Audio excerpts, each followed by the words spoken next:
Work done in chemical reaction. जैसे भी आपको केमिकल रिएक्शन दिखी और आपको वर्क डन निकालने की जरूरत गिरी तो आप क्या बोलेंगे, W इज इक्वल टू, अब ये जो वर्क डन है इस वर्क का फॉर्मूला है, जैसे हमारे पास पता है एनआरटी। अगर वहां पे क्या चेंज हो रहा है, वॉल्यूम, तो P इंटू डेल्टा V। अब R तो चेंज हो सकता है क्या, वो कांस्टेंट है। और अगर हम प्रोसेस को आइसोथर्मल कंडीशन में करते हैं तो eight which condition, isothermal condition. क्या होगा आइसोथर्मल कंडीशन में, टेम्परेचर भी कांस्टेंट है, तो इस कंडीशन में चेंज हो सकता है। तो सिर्फ क्या हो सकता है, और रिएक्शन भी आप देखिए तो चेंज क्या हो रहा है, सिर्फ नंबर ऑफ मोल्स। ठीक है, चेंज क्या हो रहा है, नंबर ऑफ मोल्स। और इसीलिए हम इसको क्या लिखेंगे, डेल्टा NRT। और इसीलिए हमारे पास जो फॉर्मूला था वर्क डन का, क्या फॉर्मूला था, PV type of work done का formula under the constant pressure, सब बोलेंगे W is equal to minus P external into delta V। ये फॉर्मूला था, minus P external into delta V, मतलब P इंटू डेल्टा V की value क्या रखेंगे, delta NRT। and so we get the another formula for work done, W is equals to minus delta NRT। तो ठीक है, कितने फार्मूले हो गए बच्चों वर्क डन के, 3। ठीक है, पहला PV type of work done, दूसरा work done in chemical reaction, and तीसरा आइसोथर्मल रिवर्सिबल। तो अभी हम सबसे पहले यहाँ पे कंडीशंस लिखेंगे कि कौन से कंडीशन में हमें कौन सा वर्क डन मिलने वाला है। ठीक है,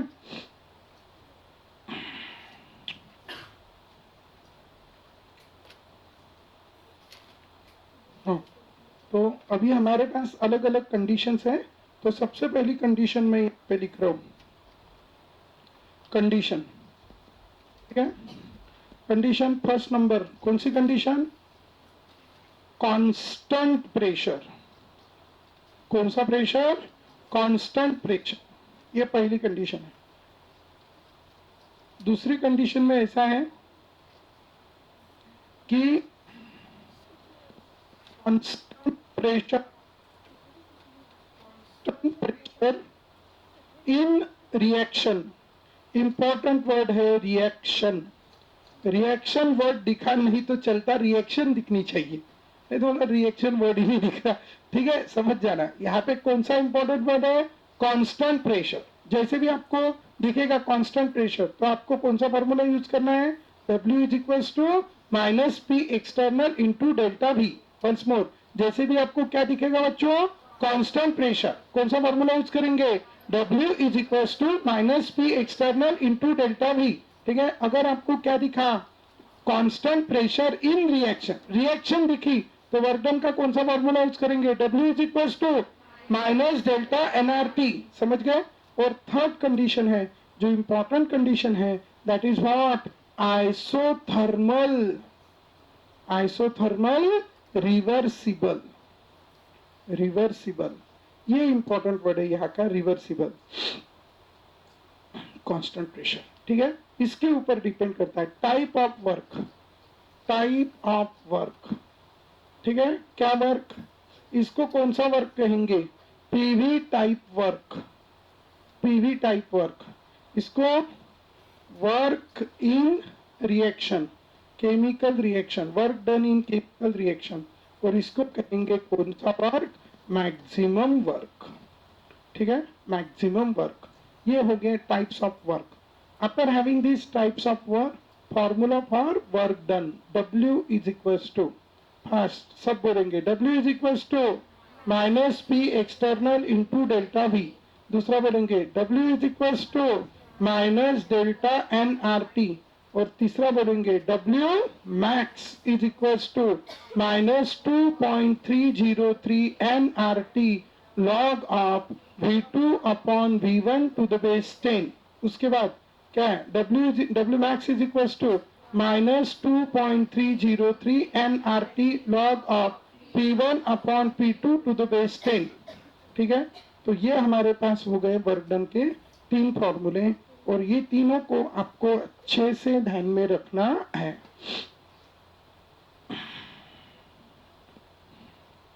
यांच्या ग्रुपवर क्वेश्चन गेले का सर, सरस नाही।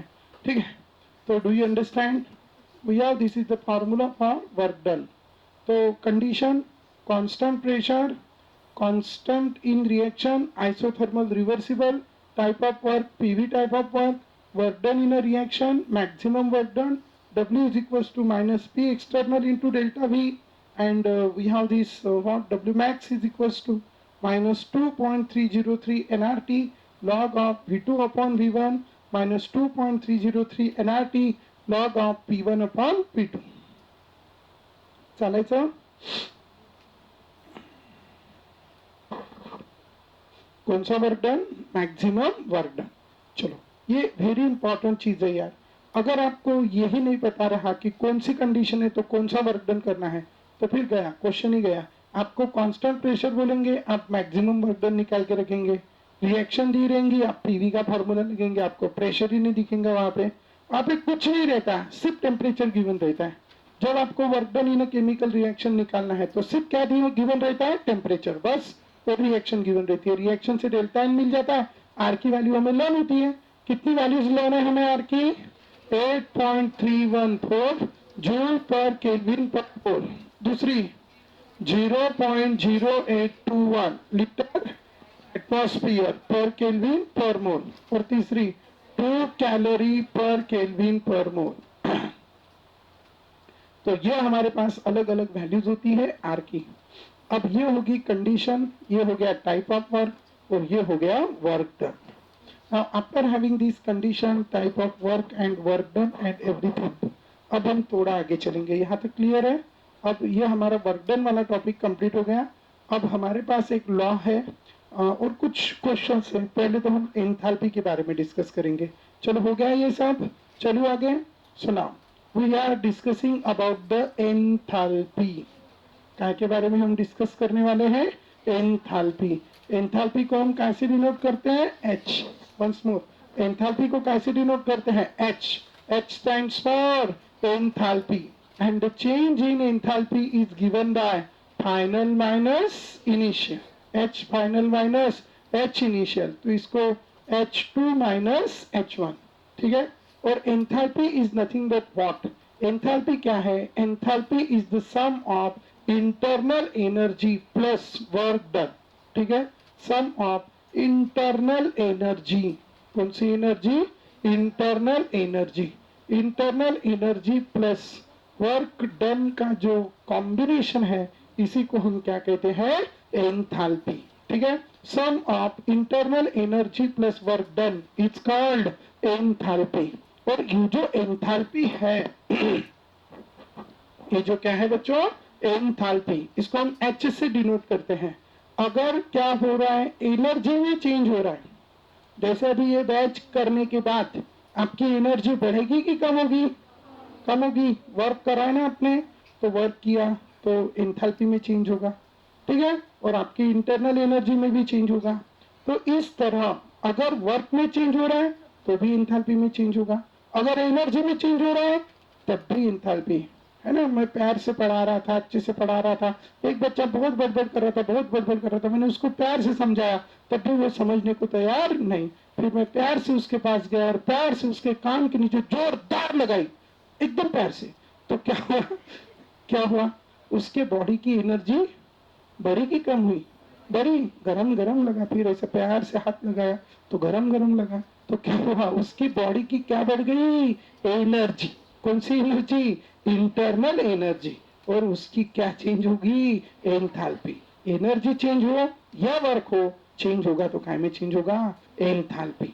समझ रहे हो आप? और इसीलिए अलग अलग प्रोसेस होती है जिसके अंदर क्या चेंज होती है? एंथैल्पी. समझ गए? तो उसी को हम कहते हैं एंथैल्पी ऑफ दैट प्रोसेसेस. उसमें सबसे पहली एंथैल्पी हम आज यहाँ पे पढ़ेंगे, that is the enthalpy of phase transition. ठीक है. Enthalpy of phase transition. Phase transition. Enthalpy of phase transition. अब बच्चों हम किसको कहेंगे? एंथैल्पी ऑफ फेज ट्रांजिशन किसको कहेंगे? You know very well there are the 3 phases of matter. Matter की कितनी फेजेस होती है? 3. कौन सी? Solid, liquid, gas. Once more, what are the 3 phases of matter? Solid, liquid, gas. These are the 3 phases of matter. And you all know very well process of conversion of solid into liquid is called fusion. क्या कहते हैं इसको? Fusion. Process of conversion of liquid into gas is called vaporization. Vaporization. ठीक है, तो ये दो process हो गई. Once more, and the third step, what? Process of conversion of solid into gas is called sublimation. Sublimation. ठीक है, सो ऐसी कितनी प्रोसेस है बच्चों? 3. ठीक है, अब ये फ्यूजन मतलब क्या है? जब हम 1 मोल सॉलिड सब्सटेंस लेंगे. कितना मोल सॉलिड सब्सटेंस लेंगे? 1 मोल सॉलिड सब्सटेंस. और 1 मोल सॉलिड सब्सटेंस का कन्वर्शन जब हम काय में करेंगे? 1 मोल करेंगे. ठीक है, when the 1 mole of solid substance is converted into the liquid substance. ठीक है, at सॉलिड का कन्वर्शन कौन से टेम्परेचर पे होता है? Melting point. At its melting point. उस प्रोसेस में जो क्या चेंज होगी? एंथैल्पी. उसको हम क्या कहेंगे? स्टैंडर्ड. जीरो मतलब क्या होता है? स्टैंडर्ड. और स्टैंडर्ड मतलब ध्यान में रखना, स्टैंडर्ड. ठीक है, स्टैंडर्ड का मीनिंग क्या है बच्चों? स्टैंडर्ड को हम कैसे रिप्रेजेंट करेंगे? Zero. Temperature 298 kelvin, pressure 1 atmosphere and concentration 1 molar. इसका मीनिंग क्या है बच्चों? स्टैंडर्ड. तो स्टैंडर्ड कंडीशन में वहां पे जो क्या होगी? Change in enthalpy. क्योंकि किसी भी सॉलिड का कन्वर्शन अगर लिक्विड में करना है तो उसको गर्म करना पड़ता है कि ठंडा करना पड़ता है? अरे एवढा पहिला होता का मग? वंस मोर, अरे सॉलिड का कन्वर्शन लिक्विड में करना है तो गर्म करना पड़ता है कि ठंडा करना पड़ता है? गर्म. मतलब उसको क्या खिलाते हैं हम? हीट. मतलब उसकी क्या चेंज होगी? एनर्जी. और अगर एनर्जी चेंज होगी तो क्या चेंज होगी? एंथैल्पी. और जो एंथैल्पी चेंज होगी उसी का नाम है एंथैल्पी ऑफ फ्यूजन. कैसे निकालेंगे हम enthalpy of fusion? It is the change in enthalpy when 1 mole of solid substance is converted into liquid state. It's called what? Enthalpy of fusion, and it is denoted by delta fuse H. It is denoted by delta fuse H. Clear है? अब वही definition. ठीक है, अब क्या लेंगे? चलो बताओ. Mole of which substance? Liquid substance is converted into gaseous state. ठीक है, at its which point? Boiling point. ठीक है, वो फ्यूजन था. तो फ्यूजन का क्या? वेपोराइजेशन है. तो उसका क्या लेंगे? वैप. तो क्या नाम रखेंगे इसका? Delta vap H. क्या नाम रखेंगे इसका? Delta vap H. और इसको बोलेंगे स्टैंडर्ड एंथैल्पी ऑफ वेपोराइजेशन. और यहाँ पे क्या होता है ना बच्चों? 2 टाइप की प्रोसेसेस होती है. एक वो प्रोसेस होती है जिसमें हीट एनर्जी क्या होती है? एब्जॉर्ब. और एक वो प्रोसेस होती है जिसमें हीट एनर्जी इवॉल्व. ठीक है, जैसे अभी मुझे आइस का पानी बनाना है तो क्या करना पड़ेगा? उसको गर्म करना पड़ेगा कि ठंडा करना पड़ेगा? गर्म. तो वो हीट एनर्जी क्या करेगा? एब्जॉर्ब. बराबर. तो वो हीट एनर्जी क्या करेगा बच्चों? एब्जॉर्ब. तो हीट एनर्जी वहां पे क्या हो जाएगी? एब्जॉर्ब. और इसीलिए ऐसी रिएक्शन को कहते हैं एंडोथर्मिक रिएक्शन. कौन सी रिएक्शन? Endothermic reaction. और एंडोथर्मिक में हीट एनर्जी क्या होती है? एब्जॉर्ब. तो इसलिए पहले की एनर्जी कम और बाद की एनर्जी ज्यादा, क्योंकि एनर्जी क्या हो रही है? एब्जॉर्ब. अरे समझ रहे हो ना आप? और इसीलिए पहले की कम है, पहले की 2 है, बाद की 8 है. तो इनके बीच का चेंज 8 - 2 = +6. और इसीलिए ध्यान में रखना कि जिस रिएक्शन में हीट एनर्जी एब्जॉर्ब होती है उनका डेल्टा एच कैसा होता है? पॉजिटिव. ठीक है, तो ध्यान में रखेंगे. और ऐसी रिएक्शन कहते हैं एंडोथर्मिक रिएक्शन. कौन सी रिएक्शन बच्चों? Endothermic reaction. And for H is positive. ठीक है, once more. For endothermic reaction delta H is positive. And for exothermic reaction, for ठीक है. For exothermic reaction delta H is negative. तो keep in your mind we have the two types of processes. One is the endothermic, another is the exothermic. Once more, for endothermic reaction, delta H is positive, and for exothermic reaction, delta H is negative. Once more, endothermic delta H positive, exothermic delta H negative, endothermic delta H positive, exothermic delta H negative. Clear है? तो ये हो गया बच्चों endothermic और exothermic reaction के लिए. ठीक है. तो यहाँ पे वेपोराइजेशन करना है. पानी को हम बॉईल करते हैं तो क्या करते हैं, गर्म करते हैं, ठंडा करते हैं. गर्म तो हीट एनर्जी क्या होती है, एब्जॉर्ब. अरे होती है ना, क्या एब्जॉर्ब होती है, हीट एनर्जी. और इसीलिए उसका भी डेल्टा एच कैसा रहेगा, पॉजिटिव. ठीक है, उसका भी डेल्टा एच कैसा रहेगा, पॉजिटिव. तो enthalpy of vaporization is positive. Enthalpy of अरे पहिला कौन सी है रे, फ्यूजन. चांगलं सांगा मग. Once more, enthalpy of fusion is positive. Enthalpy of vaporization is also positive. And enthalpy of sublimation, solid का कन्वर्शन गैस में करने के प्रोसेस को हम क्या कहते हैं, सब्लिमेशन. तो सब्लिमेशन में भी क्या करना पड़ेगा, जैसे सॉलिड है, जैसे आपने कैंपर देखा होगा, तो उसको हम जलाते हैं तो डायरेक्ट क्या बन जाता है, गैस. लिक्विड बनता है क्या, नहीं. तो दैट इज कॉल्ड सब्लिमेशन. और सब्लिमेशन के प्रोसेस में क्या होती है, हीट एनर्जी. हीट एनर्जी क्या होती है, absorb in the process of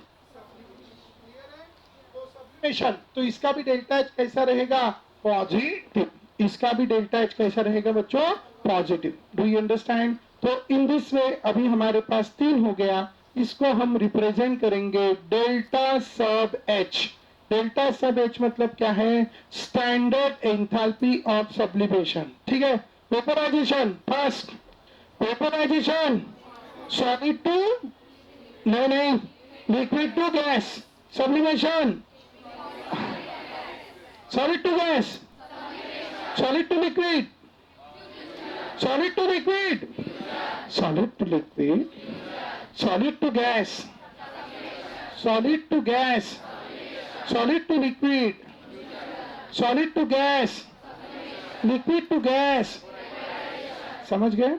तो अभी यहाँ पे ऐसा पाया जाता है, जैसे मैं इन दोनों रिएक्शन को ऐड करूं तो क्या मिलेगा, लिक्विड लिक्विड कैंसर. तो क्या मिला, solid is converted into gas. अरे है ना, solid is converted into gas. तो अगर इनको, इनके ऊपर जो ऑपरेशन हमने किया है वही ऑपरेशन हमें किसके ऊपर करना है, डेल्टा एच. तो अगर 1 + 2 गिव्स इक्वेशन 3, तो this plus this gives this. And so what should be the formula we get, delta sub H is equals to delta fuse H plus delta vap H. You should know this formula. What? Delta sub H. Delta sub H is equals to delta fuse H plus delta vap H. Delta sub H, standard enthalpy of sublimation, is equals to delta fuse H plus delta vap H. ठीक है. इन दोनों का combination करके हमें मिलेंगी enthalpy of sublimation. So what we have related to the enthalpy of sublimation, do you understand? Once more, enthalpy of sublimation is equals to first delta fuse H plus delta vap H. ठीक है. Once more, enthalpy of sublimation is equals to delta fuse H plus delta vap H. ठीक है. Delta fuse H plus delta vap H gives you enthalpy of sublimation. Now after having this enthalpy of sublimation, अब ये हमने 3 type की phase transition देखी है. ठीक है. इसके अपोजिट दोनों की वैल्यू सेम रहती है, सिर्फ साइन अपोजिट रहता है. तो अगर मैं लिक्विड का कन्वर्शन सॉलिड में कहता हूं तो हम इसको कहेंगे फ्रीजिंग. क्या कहेंगे, फ्रीजिंग. और इसका जो रहेगा उसको हम डिनोट करेंगे डेल्टा फ्रीज एच. कैसे डिनोट करेंगे, डेल्टा फ्रीज एच. अरे है ना, हम रोज बर्फ बनाते हैं ना, liquid is converted into solid. Process का नाम क्या है, फ्रीजिंग. प्रोसेस का नाम क्या है, फ्रीजिंग. और उसको क्या, कैसे रिप्रेजेंट करेंगे, डेल्टा फ्रीज एच. क्लियर है. उसी तरह गैस का कन्वर्शन अगर हम लिक्विड में करते हैं तो उसको कहते हैं हम कौन सा सेशन, कंडेंसेशन. ठीक है. कौन सा सेशन, कंडेंसेशन. कंडेंसेशन ही कहते हैं. और कुछ है क्या? नहीं, तो उसका जो डेल्टा रहेगा it will be called as delta condensation of H, और उसकी वैल्यू उसके एग्जैक्टली कैसी रहेंगी? माइनस। वैल्यू कैसी रहेंगी? सेम, सिर्फ साइन कौन सा रहेगा? माइनस। और थर्ड जो है इसको कहते हैं डिपोजिशन। क्या कहते हैं इसको? डिपोजिशन। डिपोजिशन मतलब conversion of gas into solid is called deposition. तो ध्यान में रखना, solid into liquid, solid into liquid fusion, तो liquid into solid freezing, solid into gas sublimation, but gas into solid deposition, liquid into gas vaporization, liquid into gas and gas into liquid condensation. समझ गए? तो ये हमारे पास अलग अलग processes हैं, और इन अलग अलग प्रोसेसेस में हमें अलग अलग क्या मिल रही है? एंथैल्पी। क्लियर है सब लोग? So we have, this is the enthalpy, this is the deposition, this is the condensation, sublimation, and all these different types of enthalpies we have, that is enthalpy of phase transition and all these things. ठीक है? फॉर्मूले लिख के लाए कल के? किन्होंने नहीं लिख के लाए खड़े हो जाओ जल्दी फास्ट। लोन हो गए? कितने बार लिखा? 5 बार। लोन हो गया सबका? चलो निकालो। लिखना हमारा पर्पस बिल्कुल भी नहीं है, हमारा पर्पस है लर्न करना। पहले लर्न करना, बाद में लिखना। जिन्होंने नहीं लिखा वो महान लोग खुद होके खड़े हो जाएंगे। जल्दी खड़े होने से पैरों में कोई प्रॉब्लम नहीं आता, थोड़ा सा योगा और थोड़ी एक्सरसाइज हो जाती है, ठीक है, जिससे हमारी तबीयत अच्छी रहती है ना मिस्टर सूरज? वेरी गुड, ठीक है, चलो वेरी गुड, चला, हाँ हाँ भाई, वेरी गुड बेटा, वेरी गुड, ठीक है, हाँ बाकी जानने ली ना, चलो दिखाओ जल्दी, ठीक आहे, तू रे बाळा,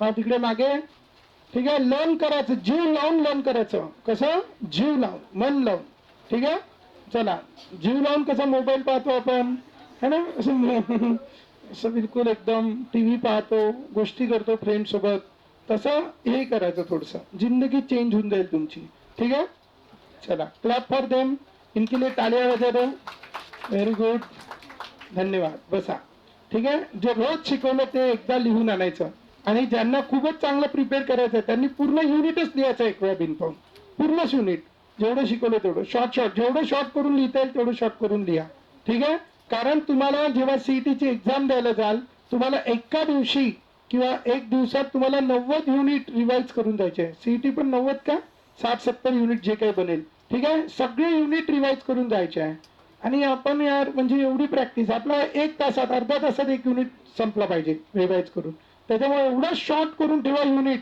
ठीक आहे, कारण ही सीईटीची एक्झाम आहे, जे तुमची इंजिनिअरिंगची ऍडमिशन डिसाईड करणार आहे, जे तुमची फार्मसीची ऍडमिशन डिसाईड करणार आहे, बीएससी नर्सिंगची ऍडमिशन डिसाईड करणार आहे, जे तुमची नीट मध्ये पण याच्या बाहेर क्वेश्चन नाही जाणार, नीट तुमची एमबीबीएस, जीएमसी, एम्सच्या ऍडमिशन डिसाईड करणार आहे, म्हणून थोडंसं माहोल बनवा, पुढच्या परीक्षेपेक्षा जास्त महत्त्व द्या याला, आणि पूर्ण सिलेबस ओरली लर्न करता येईल याची प्रॅक्टिस करा. So just before we have seen these enthalpies, these are the enthalpy of phase transition. ठीक है? Now after studying this enthalpy of phase transition, we have again one more thing. ठीक है? Endothermic का delta H कैसा होता है? Positive, और exothermic का निगेटिव. Once more, एंडोथर्मिक का डेल्टा एच पॉजिटिव, एक्सोथर्मिक का निगेटिव. Once more, एंडोथर्मिक का डेल्टा एच पॉजिटिव, एक्सोथर्मिक का निगेटिव. समझ गए? तो ध्यान रखेंगे बच्चों, एंडोथर्मिक का जो डेल्टा एच होता है वो कैसा होता है? पॉजिटिव, और एक्सोथर्मिक का नेगेटिव. तो ऐसी 2 प्रोसेसेस हमारे पास है, एक है एंडोथर्मिक और दूसरी है एक्सोथर्मिक. तो एंडोथर्मिक का डेल्टा एच कैसा है? पॉजिटिव. वंस मोर, एंडोथर्मिक का डेल्टा एच कैसा है? पॉजिटिव, और एक्सोथर्मिक का डेल्टा एच कैसा है? नेगेटिव. अभी आपको पता है solution. Do you know the solution? What is the solution? Solution के पहले हम एक कुछ बातें यहाँ पे देख लेते हैं. जैसे फॉर्मेशन, ये 2 रिएक्शन बता रहा हूं, यही आएंगी, बार बार आएंगी, बहुत बार आएंगी, ठीक है. एंथैल्पी में ज्यादा क्वेश्चन इनके ऊपर आने की पॉसिबिलिटी होती है. क्लियर? तो इसलिए ये 2-3 एंथैल्पी बता रहा हूँ, ये बताई थी, इतनी ज्यादा इंपॉर्टेंट नहीं है, लेकिन ध्यान में रखना है, बहुत इजी है, कुछ नहीं है, बचपन से पढ़ रहे हम। अभी जो पढ़ा रहा हूँ वो बहुत इंपॉर्टेंट है, वो है फॉर्मेशन। पहले तो बताओ स्टैंडर्ड स्टेट, ठीक है, what is the standard state? Standard state क्या है बच्चों? स्टैंडर्ड स्टेट मतलब, जैसे आपने कभी पानी देखा है क्या? पानी देखा है आपने कभी? हाँ, कैसा रहता? लिक्विड रहता, वेरी गुड, ठीक है, कैसा रहता? लिक्विड, है ना? तो वो हो गई उसकी कौन सी स्टेट? स्टैंडर्ड स्टेट, है ना? आपने कभी ऑक्सीजन देखा क्या? नहीं, लेकिन लिया होगा। हाँ, कैसा रहता? ऑक्सीजन लिया है आपने? अरे वाह, ठीक है, तो कैसा रहता? गैस। तो वो हो गई उसकी कौन सी स्टेट? स्टैंडर्ड स्टेट, क्योंकि हमारा जो रूम टेम्परेचर है, उस रूम टेम्परेचर पे, उस रूम टेम्परेचर पे, वहां पे कोई भी सब्सटेंस उसके प्योर फॉर्म में जिस स्टेट में रहता है, उस स्टेट को हम उसकी कौन सी स्टेट कहते हैं? स्टैंडर्ड स्टेट, ठीक है? कौन सी स्टेट कहते हैं बच्चों? स्टैंडर्ड स्टेट, समझ गए? तो स्टैंडर्ड स्टेट, और वो कैसा रहता है? जैसे व्हाट इज दिस? एच, मंगाइएगा। What is this? It is hydrogen, ठीक है? It is what? Hydrogen. And what is this? Hydrogen gas molecule, बराबर? अब ये भी हाइड्रोजन है, ये भी हाइड्रोजन है। अभी एंथैल्पी नहीं, थोड़ा रुक दो एंथैल्पी को। सो अभी ये भी हाइड्रोजन है, ये भी हाइड्रोजन है, दोनों भी क्या है बच्चों? हाइड्रोजन। अब दोनों हाइड्रोजन है, लेकिन उसकी स्टैंडर्ड स्टेट में वो क्या रहता है? H2, हाइड्रोजन करके नहीं रहता। तो स्टैंडर्ड स्टेट ऑफ हाइड्रोजन मतलब H2, in which state? Gaseous state. So what is the standard state? The most stable state of the substance at, मैंने स्टैंडर्ड कंडीशन बताई थी, और लर्न रखना सब, कौन सी कंडीशन? Standard condition. सांगा स्टैंडर्ड कंडीशन। प्रेशर, थोडं चांगलं जोरात बोंबत जा रे सकाळी सकाळी। प्रेशर 1 atmosphere, वाह sorry, temperature 25 degree Celsius, that is 298 Kelvin, and concentration 1 molar, मतलब 1 moles per liter, 1 moles per liter. This is its which condition? Standard condition. ध्यान में रखना, कौन सी कंडीशन? Standard condition. और स्टैंडर्ड कंडीशन पे उसकी जो क्या होगी? स्टेट। कौन सी कंडीशन में? स्टैंडर्ड कंडीशन में उसकी जो क्या होंगी? स्टेट, उसको हम उसकी कौन सी स्टेट कहते हैं? Standard state. Once more, standard condition, temperature 2 और 25 डिग्री सेल्सियस, प्रेशर 1 एटमॉस्फियर और 1 बार, ठीक है? मैंने कल ही बताया था, आजकल बार ज्यादा चलता है, ठीक है? सो वंस मोर, हाँ नहीं, प्रेशर से ये भी, ठीक है? सो नेक्स्ट कहा दे? प्रेशर और concentration 1 molar, that is 1 moles per litre, ये कंडीशन है standard condition.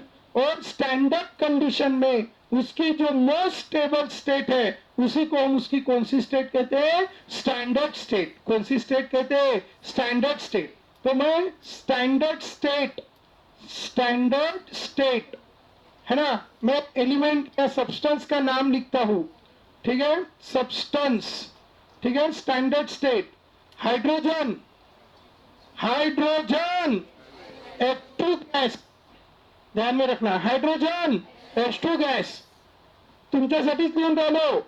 Oxygen O2 gas, तुम्ही लिहून घ्या तुमच्यासाठी, ठीक आहे? ऑक्सिजन O2 गॅस, हा, nitrogen N2 gas, nitrogen N2 gas, hydrogen H2 gas, oxygen O2 gas, nitrogen N2 gas, ठीक है? Once more, hydrogen H2 gas, oxygen O2 gas, nitrogen N2 gas, carbon, carbon C graphite, carbon C graphite, होईल? ठीक आहे? एवढे तरी कमीत कमी लक्षात ठेवायचे, पूर्ण गाव लक्षात नाही राहिले तरी चालेल, पण यांना चांगल्याने लक्षात ठेवायचं. Once more, standard state hydrogen, oxygen, O2 gas, H2 gas. गॅसला सोडायचं नाही, कळलं? सॉरी, ह्या गॅस नाही, काय ग्रॅफाइट. लक्षात ठेवायचं, हे गॅस, सॉलिड, लिक्विड खूप महत्वाचं, कळलं? वन्स मोर, आता म्हणा बरं चांगलं. हायड्रोजन, हा very good. Once more, nitrogen, oxygen, nitrogen, oxygen, carbon, C graphite, त्याला गैस म्हणा. ठीक है, सो ध्यान में रखेंगे. These are the which state? Standard state. कौन सी स्टेट? Standard state. समझ गए? हाँ, ये हो गए एलिमेंट की स्टैंडर्ड स्टेट. किसकी स्टैंडर्ड स्टेट हुई? एलिमेंट की स्टैंडर्ड स्टेट. ठीक है, एलिमेंट्स की स्पेशली. हाइड्रोजन कौन है? Element. Oxygen element, nitrogen element, water compound. Element नहीं है. एलिमेंट मतलब जो केला है, जो कैसा है? अकेला है. वो कौन होता है? अरे जो अकेला है. बंद करा.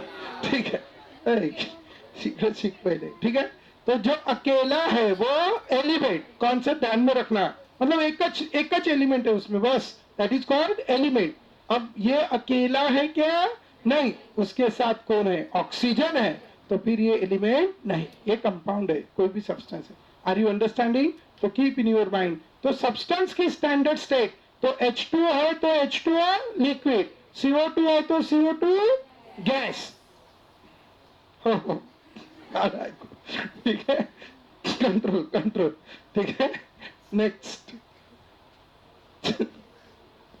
तो H2O लिक्विड, CO2 गैस.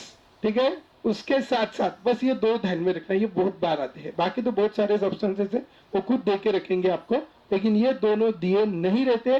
तो keep in your mind. H2O चांगलं म्हणाना, liquid, O2, CO2, oxygen, O2 gas.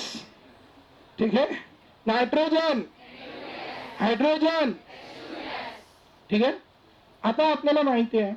ठीक है, अभी ये कौन है? H2O. कौन सी है उसकी स्टैंडर्ड स्टेट? लिक्विड. कितना मोल बना है? सांगा सांगा ना. एक. इसके पहले जो रहता उसको उसके नंबर ऑफ मोल्स कहते हैं. इसके पहले कोई नहीं है. कोई नहीं है मतलब एक है. क्या हो रहा है? एक फॉर्मेशन, ये बन रहा है. कितना मोल बन रहा है? 1 मोल. बराबर. अब इसके कॉन्स्टिट्यूएंट एलिमेंट कौन है? हाइड्रोजन और ऑक्सीजन. हाइड्रोजन की स्टैंडर्ड स्टेट, ते बघा अजून एस्टूस म्हणतात, तुम्हाला मगाशीच सांगितलं. वन्स मोर, हाइड्रोजन की स्टैंडर्ड स्टेट, हाँ धन्यवाद.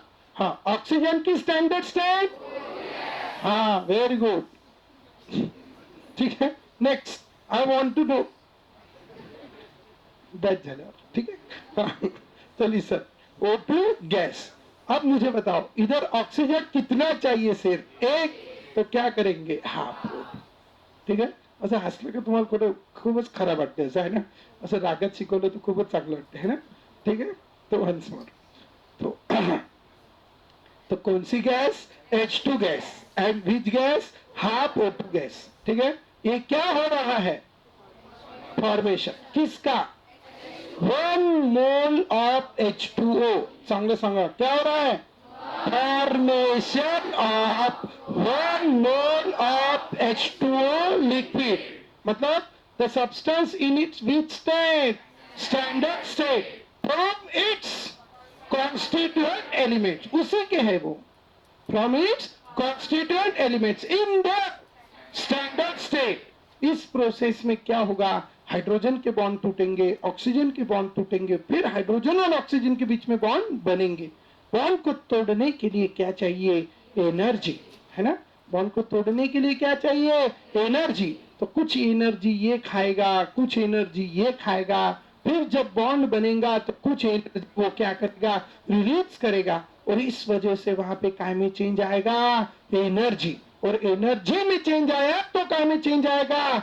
एंथैल्पी. तो जो वहां पे एंथैल्पी में चेंज आएगा during the formation of 1 mole of substance in their which state standard state it's called standard enthalpy of formation of that substance क्या कहते हैं इसको standard enthalpy of formation of that substance कौन सा substance है H2O liquid so what is this पढ़ो अंग्रेजी में चांगलं पढ़ो standard enthalpy of formation of H2O liquid once more क्या ये standard enthalpy of formation of H2O liquid are you understanding and you should able to write the reactions ठीक है आपको अगर एग्जाम में दिया हुआ है क्या दिया है डेल्टा FH0 ऑफ CO2 क्या दिया है डेल्टा FH0 ऑफ CO2 पढ़ो अंग्रेजी में क्या ये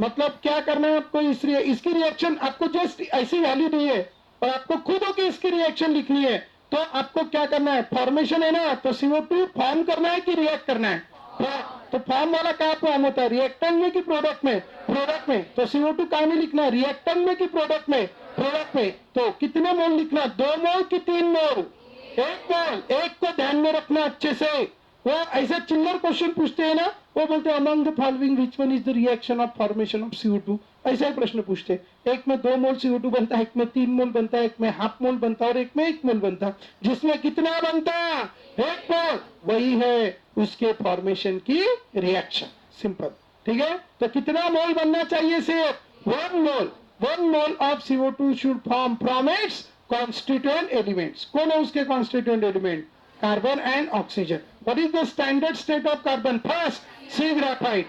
And what is the standard state of oxygen? O2 gas. तो इसीलिए हमारे पास यहाँ पे रिएक्शन मिलेंगी क्या मिलेंगी पास C graphite plus O2 gas gives CO2 gas. Once more, क्या मिलेंगी रिएक्शन बच्चों C graphite plus O2 gas gives CO2 gas. तो this is the standard enthalpy of formation of CO2. So what is the standard enthalpy of formation of CO2? Do you understand? Once more, what is standard enthalpy of formation of CO2?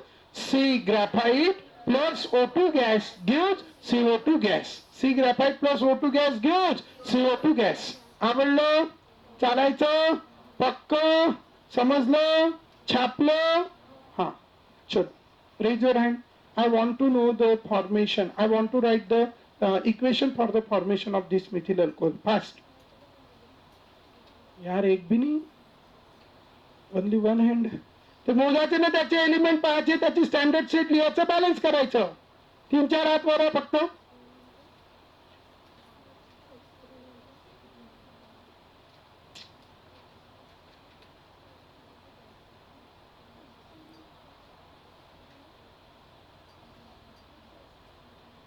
नए हाथ चाहिए